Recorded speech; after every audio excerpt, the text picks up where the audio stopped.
모든 일에는 그 시작이 있고 이제 기원이 있습니다.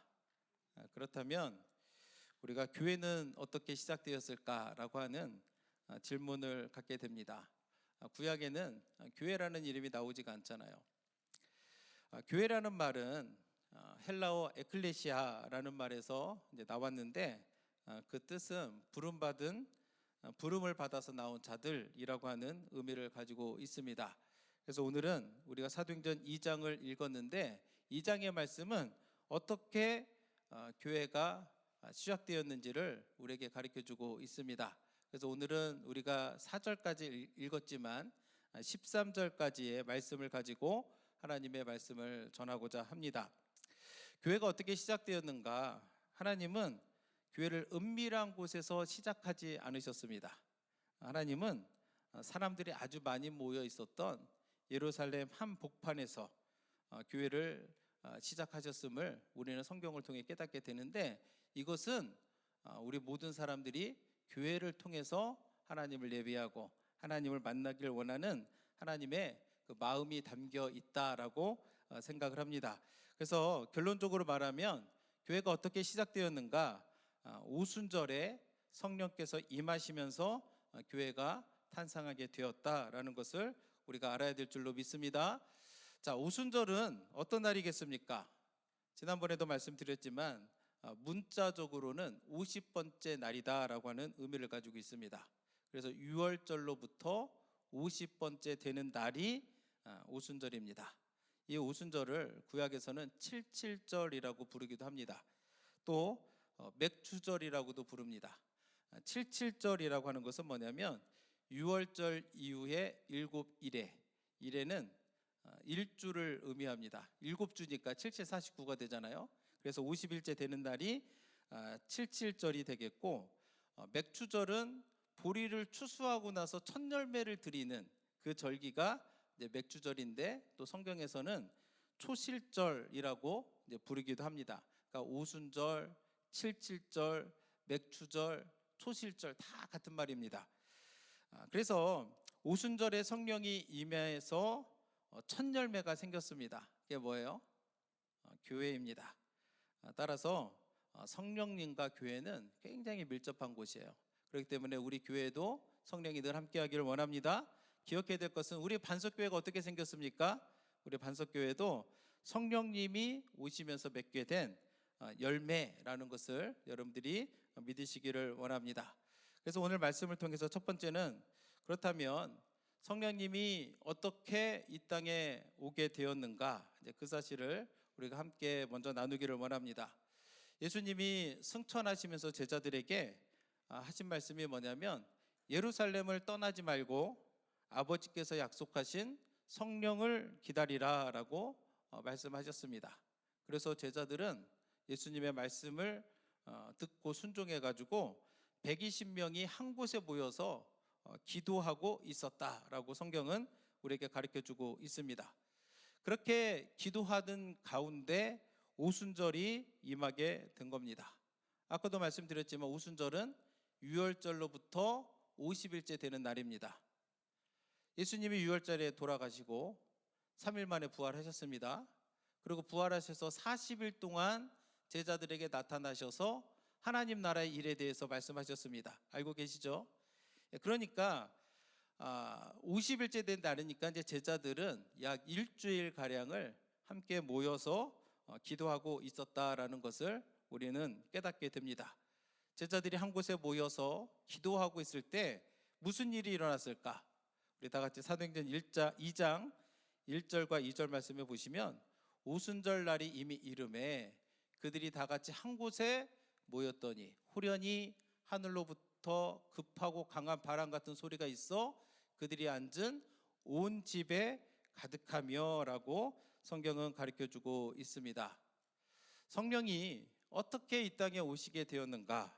첫 번째는 뭐냐면, 성령님은 기도하는 곳에 임하셨다라는 사실을 우리가 알아야 될 줄로 믿습니다.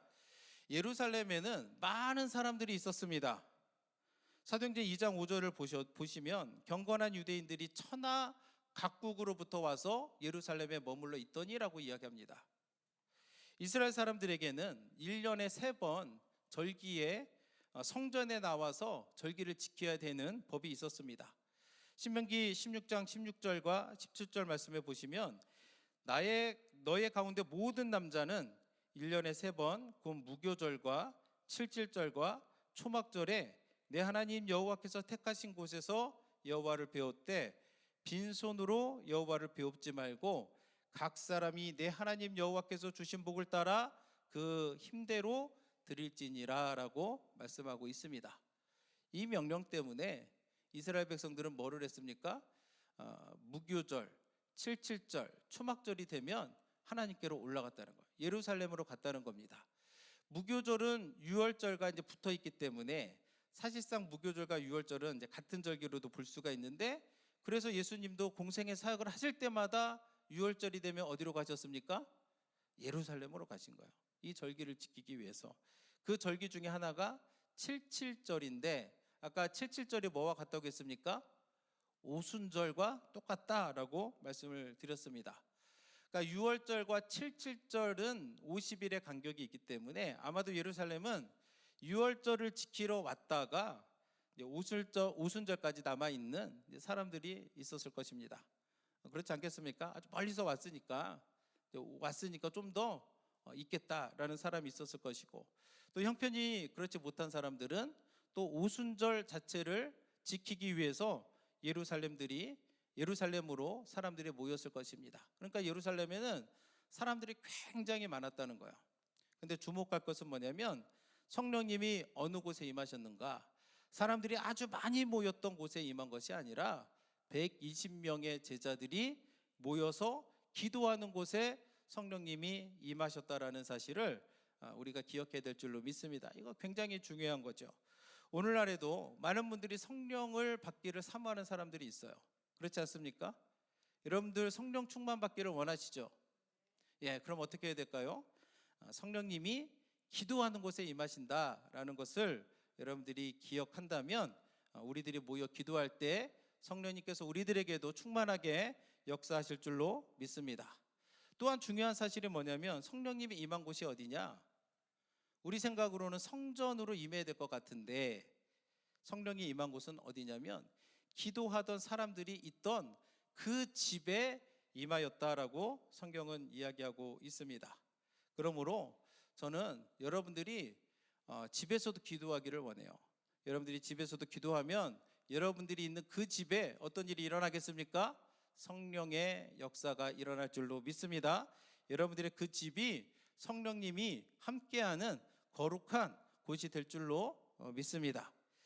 자, 두 번째, 성령님은 어떻게 이 땅에 오시게 되었는가? 두 번째 우리가 깨닫는 진실은 홀연히 하늘로부터 임하셨다라는 사실을 깨닫게 됩니다. 2절 말씀을 다시 한번 보시면 그들이 모여서 기도하고 있는데 홀연히 하늘로부터 이렇게 성령님이 오셨다라고 이야기합니다.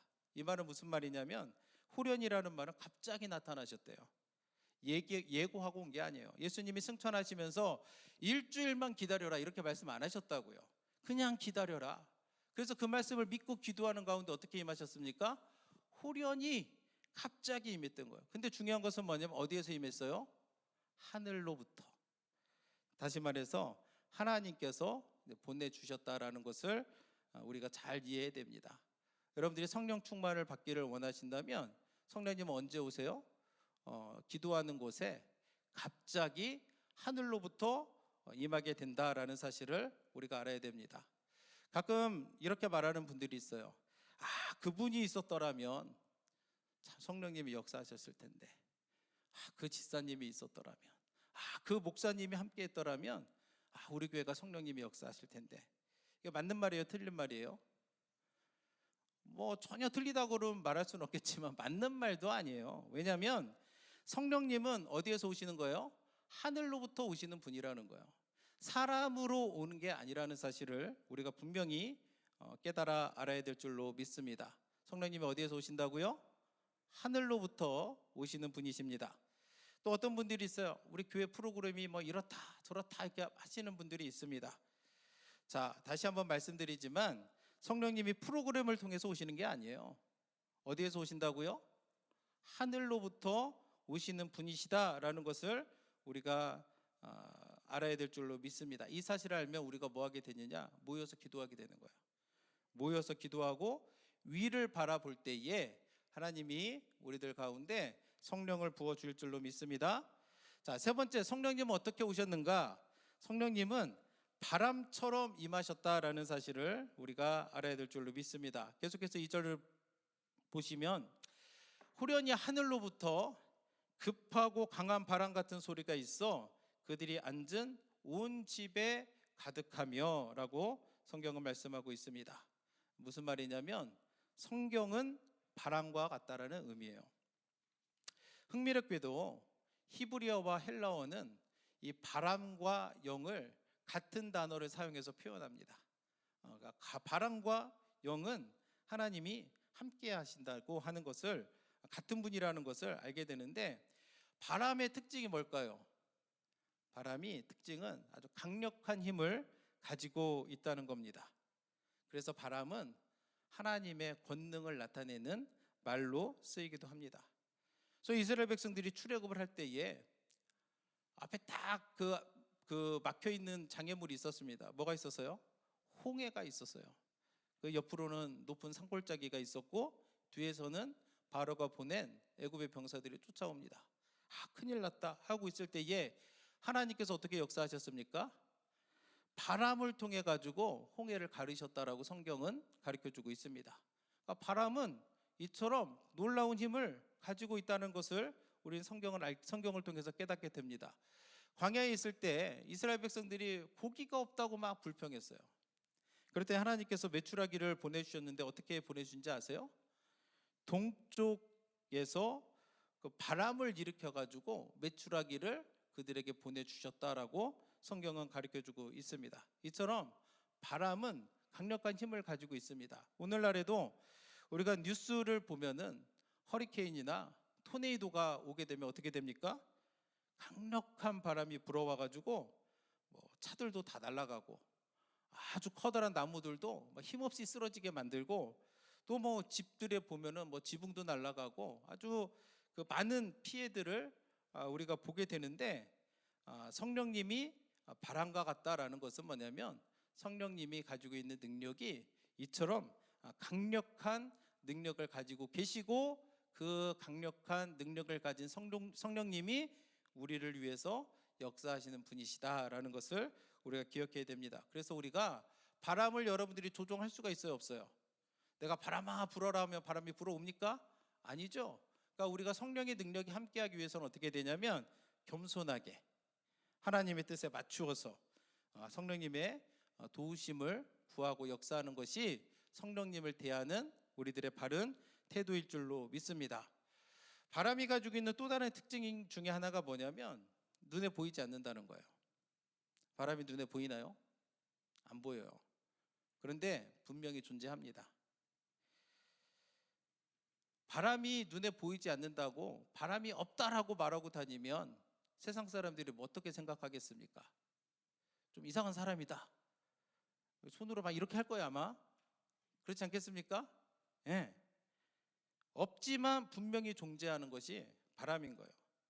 그래서 우리는 구름이 하늘 위로 흘러가는 걸 보게 되는 거예요. 어떻게 흘러가요? 바람을 통해서. 나뭇가지가 흔들리는 것을 보게 됩니다. 어떻게 나뭇가지가 흔들립니까?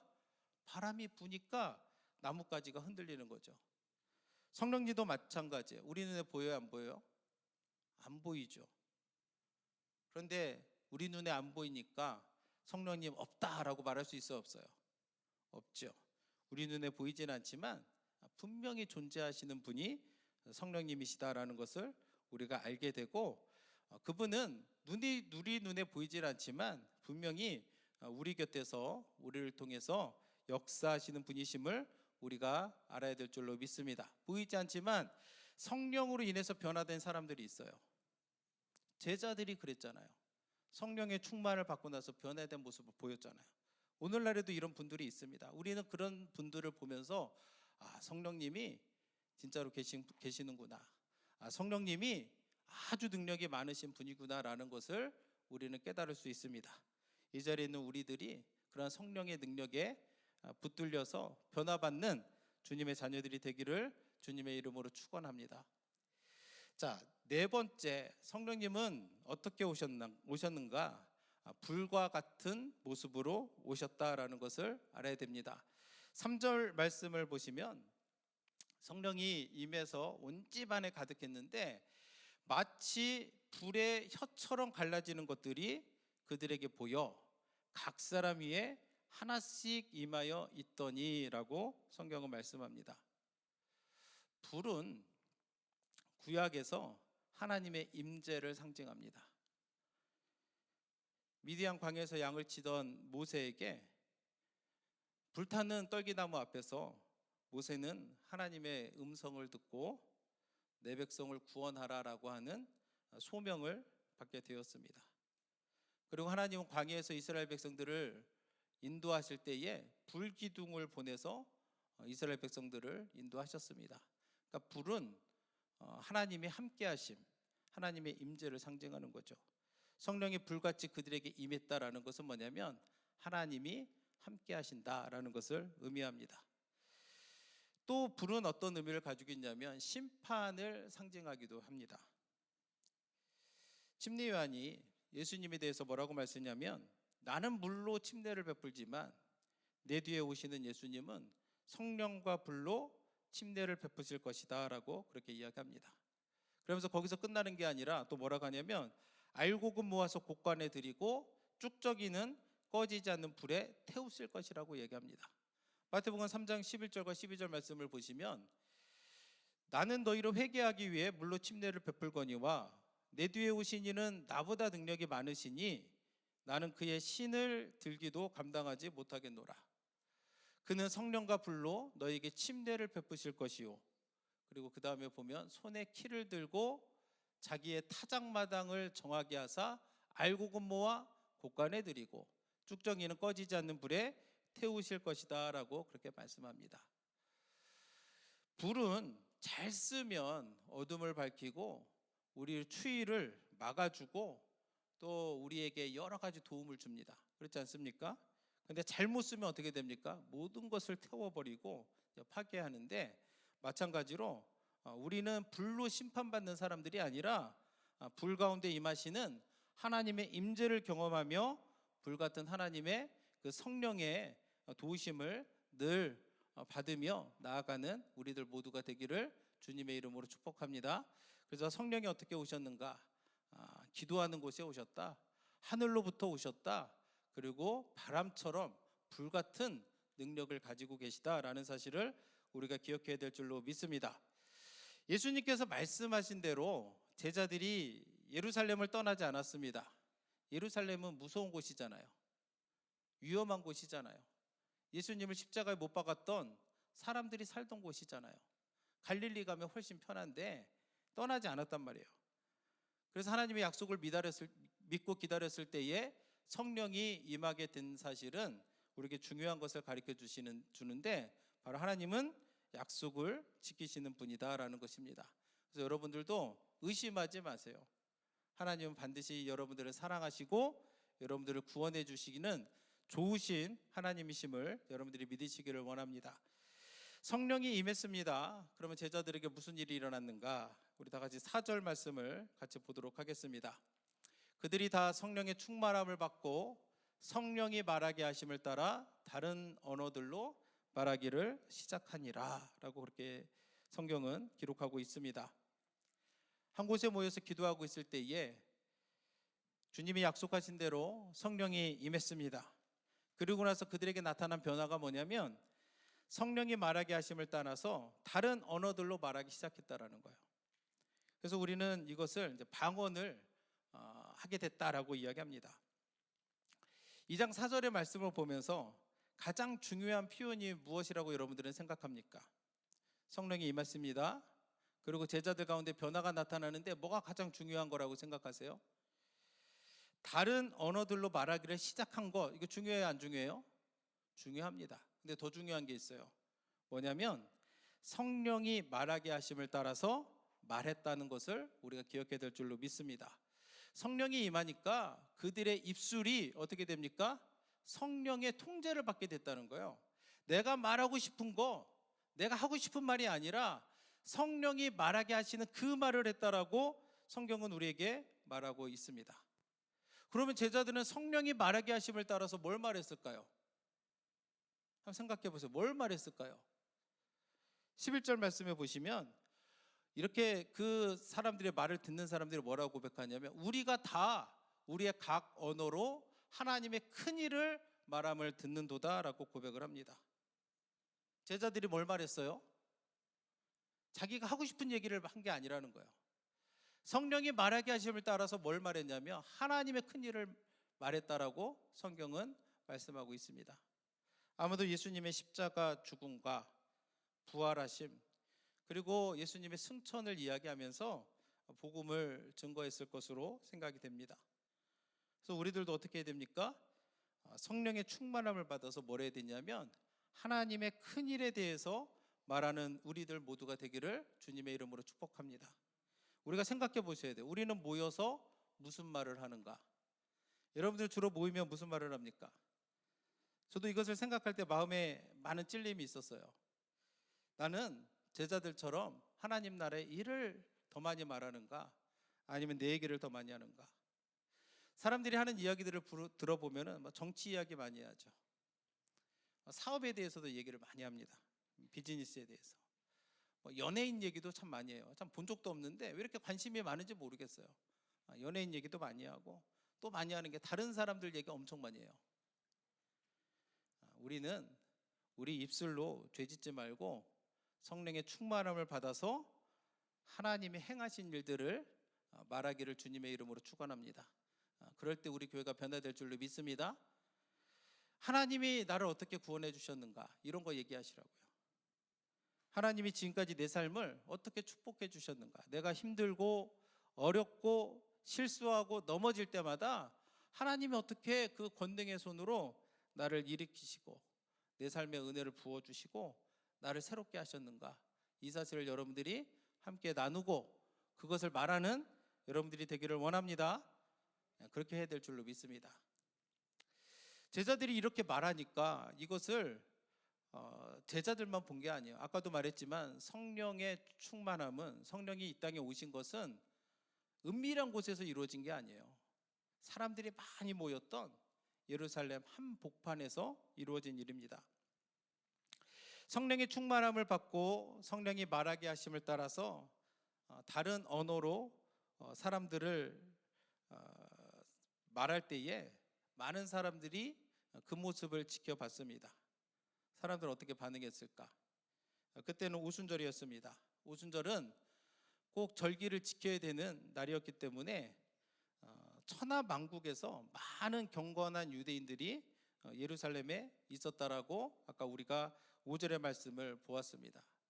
그들이 그 모습을 보고 어떻게 했을까? 2장 6절과 7절 말씀을 보시면 이 소리가 나매 큰 무리가 모여 각각 자기의 방언으로 제자들이 말하는 것을 듣고 소동하여 다 놀라 신기하게 여겨 이르되 보라 이 말하는 사람들이 다 갈릴리 사람이 아니냐라고 그렇게 이야기합니다. 여기서 이 소리가 나매라고 하는 것은 뭐냐면 제자들이 그 방언하는 소리를 의미하는 게 아닙니다. 후련히 하늘로부터 급하고 강한 바람 같은 소리가 있어서 그 소리를 예루살렘에 있던 사람들이 들은 거예요. 그리고 그 소리가 뭔가 하고 와서 이제 막 가다 보니까 그곳에 제자들이 있었던 겁니다. 그래서 제자들이 성령이 말하게 하심을 따라서 각각 자기 방언으로 말하는 것을 들으니까 사람들이 어떻게 했습니까? 다 놀랐다는 거예요. 다 신기합니다. 그러면서 뭐라고 하냐면 이 사람들이 다 갈릴리 사람이 아니냐라고 말합니다. 이 사람들이 왜 이렇게 놀랐을까? 왜냐하면 당시 갈릴리 사람들 하면 떠오르는 생각이 뭐냐면 무식한 사람들, 글을 잘 몰라요. 교육받은 사람들이 없습니다. 그래서 베드로가 갈릴리에서 났잖아요. 글을 쓸 줄 알았어요? 못 썼어요? 못 썼잖아요. 그래가지고 마가가 대신해서 그 글을 써줬잖아요.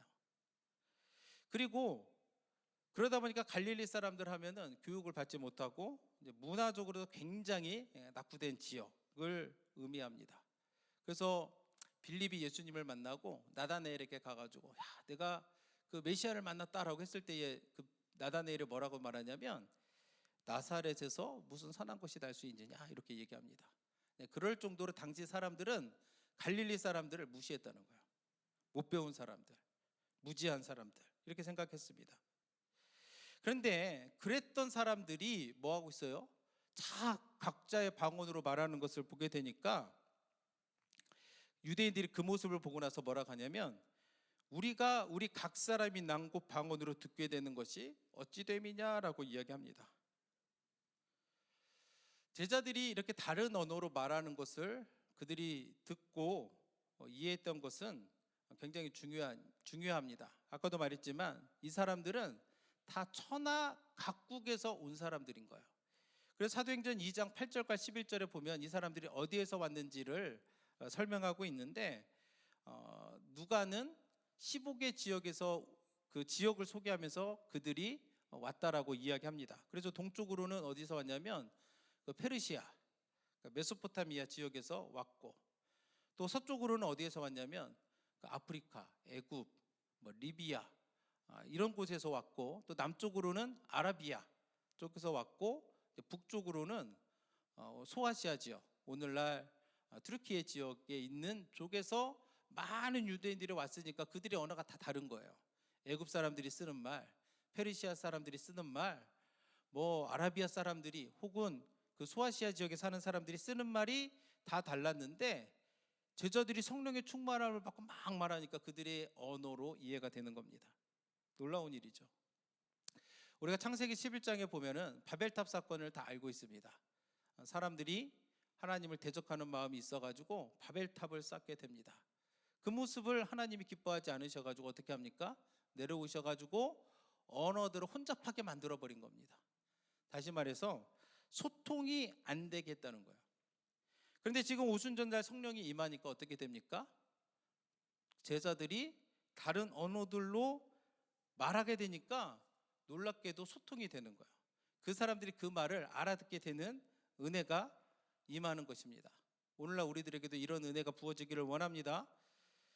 우리가 하나님의 나라 일이 선포될 때 듣고 깨닫는 은혜가 임하기를 원해요. 남편과 아내 사이에서도 서로 다른 말하는 사람들이 있죠. 제 아내도 가끔 저한테 그런 얘기 해요. 못 알아듣겠다고. 남편과 아내 사이에, 그리고 목회자와 성도들 사이에 서로 말하는 것이 깨달아지는 은혜가 있기를 원합니다. 부모와 자녀 사이에도 이런 일들이 있죠. 서로 말하는데 잘 이해가 안 되는 일들이 있습니다. 그런데 성령이 함께 하시면 된다는 거예요. 목자와 목원들 사이에서도 이런 은혜가 있기를 주님의 이름으로 축복합니다. 사도행전 2장 12절과 13절은 사람들의 반응을 다시 한번 기록하고 있는데, 그 제자들의 모습을 보고 어떻게 합니까? 다 놀라 당황하며 서로 이르되 이 어찌 된 일이냐, 이렇게 얘기합니다. 도무지 자기들 생각으로는 설명할 수가 없거든요. 이해할 수가 없거든요. 그러니까 이거 어찌 된 일이냐라고 그렇게 이야기합니다. 이처럼 성령님이 함께 하시면 우리의 생각과 우리의 능력을 뛰어넘는 일들이 일어날 수 있음을 여러분들이 믿으시기를 원합니다. 또 어떤 이들이 있었냐면 조롱하는 사람들이 있어요. 또 어떤 이들은 조롱하며 이르되 그들이 세술에 취하였다 함이라라고 그렇게 이야기합니다. 성령의 능력과 기적을 똑같이 봤어요. 못 본 게 아니에요. 봤는데 뭐라고 반응하는 거예요? 조롱하는 거예요. 술에 취했다라고 그렇게 이야기하는 것을 보게 됩니다. 이런 일들은 예수님이 사역하실 때도 있었습니다. 예수님이 귀신들을 막 쫓아냈어요. 권능을 가지고. 그러니까 사람들이 뭐라고 하냐면 그냥 예수님이 하나님의 아들이시구나 이렇게 믿으면 되는데, 안 믿고 어떻게 하냐면 바알세불이라고 하는 귀신의 힘을 빌려서 이런 일을 했구나라고 이렇게 안 믿고 조롱하는 사람들이 있었다는 것을 우리는 알게 됩니다. 예수님의 능력을 보고도 안 믿어요. 왜 이런 일이 일어날까? 우리가 요즘에 고린도 전서의 말씀을 가지고 새벽마다 말씀을 나누는데 이런 말씀이 있어요. 하나님의 일은, 하나님의 영예에는 아무도 알 수 없다라고 하는 말이 나옵니다. 하나님이 하시는 일을 사람의 그 생각과 지혜로는 감당하기 어렵거든요.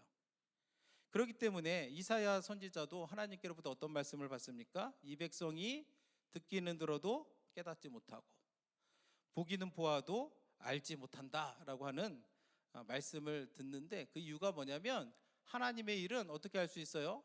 하나님께 붙들린 사람이 알 수 있다. 그래서 여러분들이 믿음의 삶을 살아갈 때 사람들의 반응이 내가 기대한 것과 다르다 해가지고 낙심하지 마세요. 우리가 할 일은 뭐예요? 기도하는 거예요. 하나님의 영이 그들 가운데도 역사할 수 있도록 우리가 기도하는 것이, 우리가 낙심할 것이 아니라 기도해야 된다는 사실을 우리가 기억하기를 원합니다. 오늘 말씀을 정리하기를 원하는데, 하나님은 하나님의 일을 어떻게 행하시냐면 은밀히 행하실 때도 있지만 모든 사람들이 보고 들을 수 있도록 기적을 행하시는 분이시다라는 것을 우리가 기억해야 될 줄로 믿습니다. 하나님이 모든 사람들이 알 수 있도록 말씀하시고 기적을 행하시는데 믿지 않는 사람들이 있어요. 반응하지 않아요. 진리를 거부합니다. 하나님의 능력을 비웃고 조롱하기까지 합니다. 그러나 우리들은 그러면 안 되는 거예요. 그들은 성령의 충만함을 입은 제자들을 보고 세술에 취했다라고 조롱합니다. 사실은 오순절은 포도주를 수확하는 절기가 아니잖아요. 보리를 수확하는 절기이기 때문에 술 먹을 일도 없고, 또 그때가 어디냐면 15절에 보면 제3시라고 나와요. 제3시는 오늘날로 치면 아침 9시예요. 아침 9시에 술 먹는 일은 드물잖아요. 그러니까 그런 일이 없는데도 사람들이 막 취했다라고 조롱하는 사람들이 있습니다. 이것을 보면서 우리 스스로를 돌아봐야 돼요. 나는 하나님의 말씀을 들을 때에 어떻게 듣고 반응하는가? 여러분들 어떻게 듣고 반응합니까? 아멘으로 화답하시고 믿음으로 그 말씀을 받으시기를 원합니다. 하나님이 약속하신 대로 성령을 우리에게 보내주셨습니다. 그래서 우리가 하나님의 약속을 믿고 기도할 때 하나님은 우리에게 약속하신 것들을 들어줄 줄로 믿습니다. 오늘 성령님이 우리에게도 바람처럼 그리고 불처럼 오셔서 우리들에게 능력을 부어주시길 원합니다. 그래서 우리들도 모여서 기도하는 데 힘쓰시고 이렇게 기도할 때에 우리 모두가 다 성령의 충만함을 받아서 주님이 주신 사명을 감당하는 우리 모두가 되기를 주님의 이름으로 축복합니다.